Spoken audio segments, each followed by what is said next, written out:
আজ পবিত্র ঈদে মিলাদুন্নবী। বিশ্বের সর্বশ্রেষ্ঠ মহামানব মহানবী হজরত মুহাম্মদ সাল্লাল্লাহু আলাইহি ওয়াসাল্লামের জন্ম ও ওফাতের স্মৃতি বিজড়িত পবিত্র ১২ রবিউল আউয়াল। দিনটি উপলক্ষে প্রধান উপদেষ্টা ডক্টর মোহাম্মদ ইউনূস বলেছেন, মহানবী হজরত মুহাম্মদ সাল্লাল্লাহু আলাইহি ওয়াসাল্লাম মানব জীবনের প্রতিটি ক্ষেত্রে প্রতিটি ভূমিকায় অবতীর্ণ হয়ে বিশ্ব মানবতার জন্য অনুসরণীয় শিক্ষা ও আদর্শ রেখে গেছেন, যা প্রতিটি যুগ ও শতাব্দীর মানুষের জন্য মুক্তির দিশারি হিসেবে পথ দেখাবে। বিস্তারিত সাবরিনা কাজীর প্রতিবেদনে।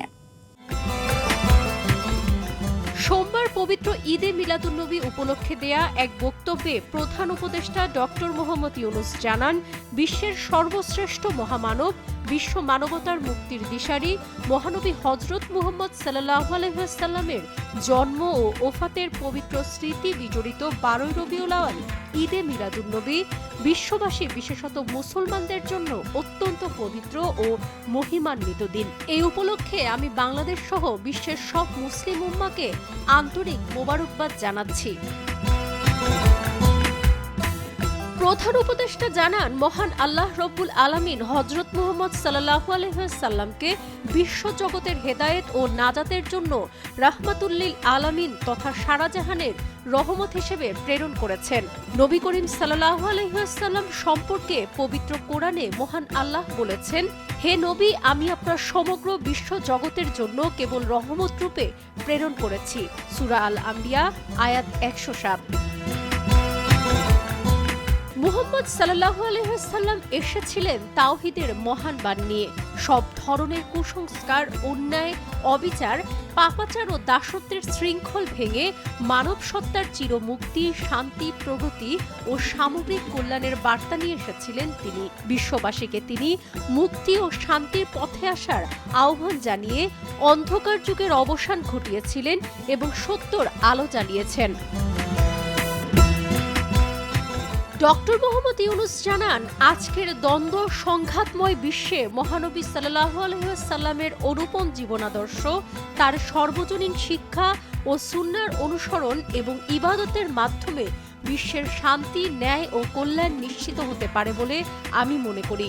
আমার দৃঢ় বিশ্বাস, ধর্মীয় ও পার্থিব জীবনে মহানবী হজরত মুহাম্মদ সাল্লাল্লাহু আলাইহি ওয়াসাল্লামের সুমহান আদর্শ ও সুন্নাহ বিশ্ববাসীর জন্য সর্বকালের সর্বশ্রেষ্ঠ, উৎকৃষ্টতম, অনুসরণীয় ও অনুকরণীয় এবং এর মধ্যে মুসলমানদের অফুরন্ত কল্যাণ, সফলতা ও শান্তি নিহিত রয়েছে।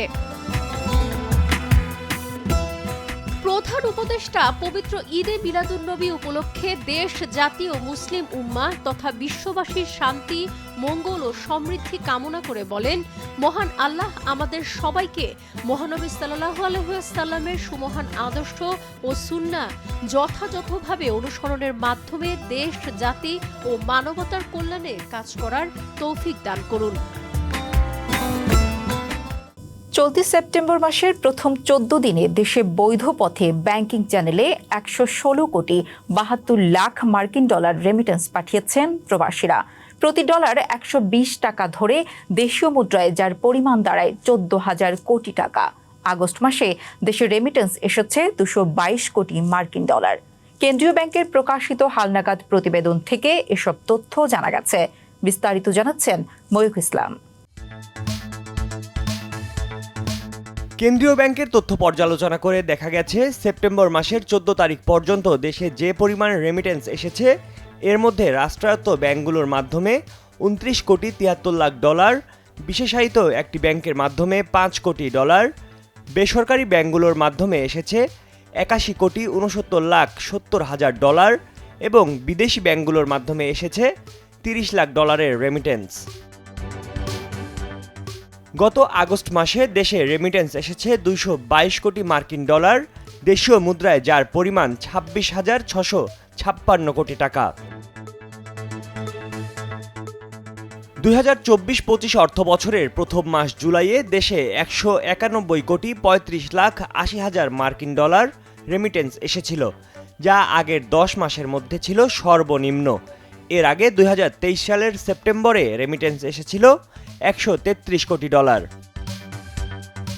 সদ্য সমাপ্ত ২০২৩-২৪ অর্থবছরে ২,৯৯২ কোটি মার্কিন ডলারের সমপরিমাণ বৈদেশিক মুদ্রার রেমিটেন্স দেশে আসে। দেশীয় মুদ্রায় যার পরিমাণ 2,82,000 কোটি টাকা। রেমিটেন্সের অঙ্কে এ যাবৎকালের দ্বিতীয় সর্বোচ্চ আহরণ। দেশের ইতিহাসে সর্বোচ্চ রেকর্ড রেমিটেন্স এসেছিল 2020-21 অর্থ বছরে 2,477 কোটি ডলার। অন্তর্বর্তী সরকার গঠনের পর পরিস্থিতি স্বাভাবিক হতে শুরু করে। এরই ধারাবাহিকতায় গত আগস্টে চলতি বছরে সর্বোচ্চ 222 কোটি 13,20,000 মার্কিন ডলারের রেমিটেন্স দেশে পাঠিয়েছেন প্রবাসীরা। 6 দিন বন্ধ থাকার পর আবারও উৎপাদন শুরু হয়েছে দিনাজপুরের বড়পুকুরিয়া তাপবিদ্যুৎ কেন্দ্রের 3য় ইউনিটের। রোববার দুপুর থেকে এ উৎপাদন কার্যক্রম শুরু হয়। 275 মেগাওয়াট ক্ষমতা সম্পন্ন এই ইউনিট থেকে বিদ্যুৎ উৎপাদিত হবে দৈনিক 200 থেকে 220 মেগাওয়াট। ফলে দেশের উত্তরাঞ্চলে লোডশেডিং অনেকাংশে কমে আসবে বলে জানানো হয়েছে। বিস্তারিত ফারজানা আমিনের প্রতিবেদনে। 12 সেপ্টেম্বর বিদ্যুৎ কেন্দ্রের 1 নম্বর ইউনিটের উৎপাদন শুরু হয়। ওই ইউনিটটি 125 মেগাওয়াট ক্ষমতা সম্পন্ন হলেও সেটি থেকে প্রতিদিন 60 থেকে 65 মেগাওয়াট বিদ্যুৎ উৎপাদন হচ্ছে। বর্তমানে গড়ে 2টি ইউনিট থেকে 285 মেগাওয়াট বিদ্যুৎ জাতীয় গ্রিডে যোগ হচ্ছে। এতে দেশের উত্তরাঞ্চলের লোডশেডিং অনেকাংশে কমবে বলে জানান কর্তৃপক্ষ। বড়পুকুরিয়া কয়লা ভিত্তিক তাপবিদ্যুৎ কেন্দ্রের 525 মেগাওয়াট ক্ষমতা সম্পন্ন বিদ্যুৎ কেন্দ্রটি উৎপাদন কার্যক্রম পরিচালনা করে চীনা ঠিকাদারি প্রতিষ্ঠান হারবিন ইন্টারন্যাশনাল। 2020 সাল থেকে 25 সাল পর্যন্ত 5 বছরের চুক্তি মোতাবেক তাদের মেয়াদ শেষ হবে আগামী বছর। তাপবিদ্যুৎ কেন্দ্রের 525 মেগাওয়াট ক্ষমতা সম্পন্ন বিদ্যুৎ কেন্দ্রটির 3 ইউনিটের হলেও 2টি ইউনিট থেকেই বিদ্যুৎ উৎপাদন হয়। বাকি 1 ইউনিট ওভার অয়েলের জন্য বন্ধ থাকে। এর মধ্যে গত জুলাইয়ের শেষ দিকে বন্ধ হয়ে যায় 275 মেগাওয়াট ক্ষমতা সম্পন্ন 3 নম্বর ইউনিটের উৎপাদন। টানা 36 দিন বন্ধ থাকার পর গত 6 সেপ্টেম্বর থেকে ইউনিটটি চালু হলেও 9 সেপ্টেম্বর অয়েল পাম্প নষ্ট হওয়ায় আবারও বন্ধ হয়ে যায় উৎপাদন। 6 দিন পর উৎপাদন হওয়া ইউনিটটি 275 মেগাওয়াট ক্ষমতা সম্পন্ন হলেও দৈনিক 200 থেকে 220 মেগাওয়াট বিদ্যুৎ উৎপাদিত হচ্ছে, যা জাতীয় গ্রিডে যোগ হচ্ছে। এজন্য প্রতিদিন 2200 থেকে 2300 মেট্রিক টন কয়লা প্রয়োজন হবে। জানা গেছে বর্তমানে বড়পুকুরিয়া কয়লা খনির ইয়ার্ডে কয়লা মজুত রয়েছে 2,50,000 মেট্রিক টন। বড়পুকুরিয়া কয়লা খনি থেকে দৈনিক কয়লা সরবরাহ করা হয় প্রায় 3 থেকে 3,500 মেট্রিক টন। তাপবিদ্যুৎ কেন্দ্রটির 3টি ইউনিট চালু রেখে স্বাভাবিক উৎপাদনের জন্য দৈনিক প্রায় 4,800 মেট্রিক টন কয়লার প্রয়োজন। তবে 3টি ইউনিট একই সঙ্গে কখনো চালানো হয়নি। প্রতিদিন সকাল হলেই ঘোড়াদিঘি বিল এক অন্য রূপে সেজে ওঠে, যেন পদ্ম ও শাপলা ফুলের সাম্রাজ্য সেখানে। রং বেরঙের ফুলের সমারোহ দেখতে দূর দূরান্ত থেকে ছুটে আসছে ভ্রমণ প্রেমীরা। প্রকৃতির এই অপরূপ সাজ মুগ্ধ করছে এলাকাবাসী ও দর্শনার্থীদের। সকাল থেকে শুরু করে প্রকৃতি প্রেমীদের আনাগোনায় মুখর থাকে পদ্মবিল। দেখা যায় কেউ ঘুরছে নৌকায়, আবার কেউ বা ছবি তুলছেন নানা ভঙ্গিতে। আমাদের নেত্রকোনা প্রতিনিধি মনিরুজ্জামান মহসিনের প্রতিবেদনে বিস্তারিত। নেত্রকোনা সদর উপজেলার ঘোড়াদিঘি বিলটি এখন ফুলে ফুলে পূর্ণ। উপজেলার নায়রাপাড়া, রাজাপুর ও গাবরাগাতি গ্রামের প্রায় 50 একর এলাকা জুড়ে এই দিঘিটি। ঘোড়াদিঘি বিলে পদ্ম ও শাপলা 2 রকমের ফুল ফুটলেও সবার কাছে এটি পদ্মবিল হিসেবেই পরিচিত। প্রতিদিন সকাল থেকে সন্ধ্যা পর্যন্ত সৌন্দর্য পিপাসুরা ছুটছেন এই পদ্মবিলে। প্রাকৃতিক সৌন্দর্যের টানে দূর দূরান্ত থেকেও আসছেন পর্যটকরা, ঘুরছেন নৌকায় করে। জায়গাটা অনেক সুন্দর, বাচ্চাদের নিয়ে এসেছি, বাচ্চারাও খুব মজা করেছে, আমরা বান্ধবীরা এসেছি, আমরা অনেক মজা করেছি, অনেক ভালো লেগেছে। এটার মধ্যে আমরা আসার জন্য এই যে রাস্তাঘাটের একটু সমস্যা আছে, তো রাস্তাঘাটে একটু ভাঙাচোরা আছে, তো এছাড়া তেমন কোনো নিরাপত্তার কোনো সমস্যা নেই। আমরা অনেক সুন্দর জায়গায় এসেছি, এখানে অনেক ফুল আছে, আবার আসব। স্থানীয়রা জানান পদ্মবিল সবার জন্য অবারিত। প্রতিদিন বিলের ফুল দেখতে ভিড় করছেন দর্শনার্থীরা। সাধারণত শুক্র শনিবার সহ ছুটির দিনগুলোতে পর্যটক বেশি থাকে। তবে দর্শনার্থীদের মধ্যে শিশু কিশোর ও যুবকদের সংখ্যাই বেশি বলে জানান তারা। বিলে শাপলা বিলে নৌকা বাই, নৌকার মধ্যে আমরা মানে বিভিন্ন জায়গাতে লোক আসে, আমরা নৌকা থাকি, নৌকা থাকলে বাদে তারা ঘোরাফেরা করে, এই ঘন্টা 1.5 ঘন্টা 2 ঘন্টা আধা ঘন্টা ঘুরে তারা উঠে বিল থেকে উঠে যা তারা মনে যা চাহিদা ধরে তাই আমরা দিয়ে যা। 4 বছর ধরে এই বিলে পদ্ম ফুল ফুটে, অনেক দূরার থেকে লোক আসে, আইসা নৌকার মধ্যে ওঠে, আমরা নৌকা চালাই, তারার খুশির মতো আমরা টাকা রাখি, আমরা কিন্তু জুলুম করি না, যা যত দেও তুই রাখি। ঘোড়াদিঘি বিলের প্রাকৃতিক সৌন্দর্য রক্ষায় এবং দর্শনার্থীদের পর্যাপ্ত নিরাপত্তার জন্য প্রয়োজনীয় ব্যবস্থা নেওয়া হবে বলে জানান নেত্রকোনা সদর উপজেলার নির্বাহী কর্মকর্তা তানিয়া তাবাসসুম। এ সময় বিলের ফুল না ছিঁড়তে ও প্লাস্টিক পণ্য ফেলে পরিবেশ দূষণ না করার জন্য অনুরোধ জানান তিনি।